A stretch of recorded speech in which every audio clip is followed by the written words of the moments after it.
কোন সময়ের খাবারকে রাসূল সাল্লাল্লাহু আলাইহি ওয়াসাল্লাম বরকতের খাবার বলে আখ্যায়িত করেছেন? ক, ইফতারের খাবার, খ, সাহারির খাবার, গ, জুমার দিবসের খাবার, ঘ, 2 ঈদের খাবার। একটি খাবারকে রাসূল সাল্লাল্লাহু আলাইহি ওয়াসাল্লাম বলেছেন তার মধ্যে বরকত আছে।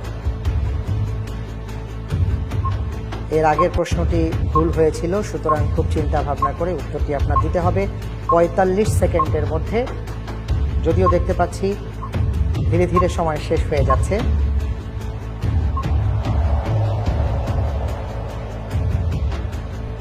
তাড়াতাড়ি বলুন।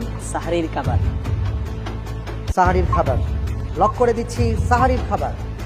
আমরা দেখতে চাই নজরুল ইসলাম চৌধুরী যেই উত্তরটি দিয়েছেন সঠিক হয়েছে কিনা।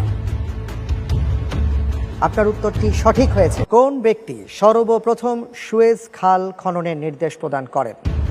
ক, হযরত ওমর ইবনুল খাত্তাব রাদিয়াল্লাহু আনহু, খ, ওমর ইবনে আব্দুল আজিজ রাহিমাহুল্লাহ, গ, খলিফা হারুনুর রশিদ, ঘ, খলিফা আল মামুন। আপনি এখানে 1 মিনিট সময় পাবেন, একটু বাড়ানো হয়েছে সময়। আপনি 1 মিনিট পাবেন, এই 1 মিনিটের মধ্যেই আপনাকে চিন্তা করে বের করতে হবে। তবে চাইলে সহযোগিতাও নিতে পারেন, আপনার বিষয়।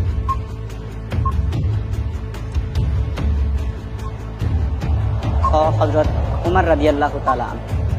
ক না খ? খ। জি, খ। ক। প্রথমটা ক। লক করে দেওয়া হোক হযরত ওমর রাদিয়াল্লাহু আনহু। আমরা দেখতে চাই উত্তরটি সঠিক হয়েছে কিনা। উত্তরটি সঠিক হয়েছে। হযরত ওমর রাদিয়াল্লাহু আনহুর খেলাফতকালে আফ্রিকা জয় করেন কে? ক, আমর ইবনুল আস রাদিয়াল্লাহু আনহু, খ, সাদ বিন আবি ওয়াক্কাস রাদিয়াল্লাহু আনহু, গ, খালিদ বিন ওয়ালিদ রাদিয়াল্লাহু আনহু, ঘ, যায়েদ বিন হারেসা রাদিয়াল্লাহু আনহু। আপনার কাছে 2টো লাইফলাইন রয়ে গেছে। বিশেষজ্ঞ প্যানেল, 50-50 চান্স। আপনার কোনো সংশয় লাগলে আপনি তাদের সহযোগিতা নিতে পারেন। আর যদি দৃঢ়তার সাথে বলতে পারেন আলহামদুলিল্লাহ, পূর্ণ নম্বর পাবেন।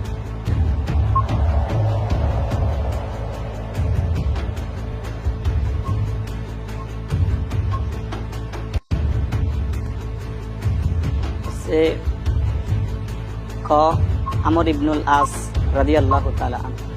আমি লক করে দিচ্ছি আমর ইবনুল আস রাদিয়াল্লাহু তাআলা আনহু। উত্তরটি সঠিক হয়েছে।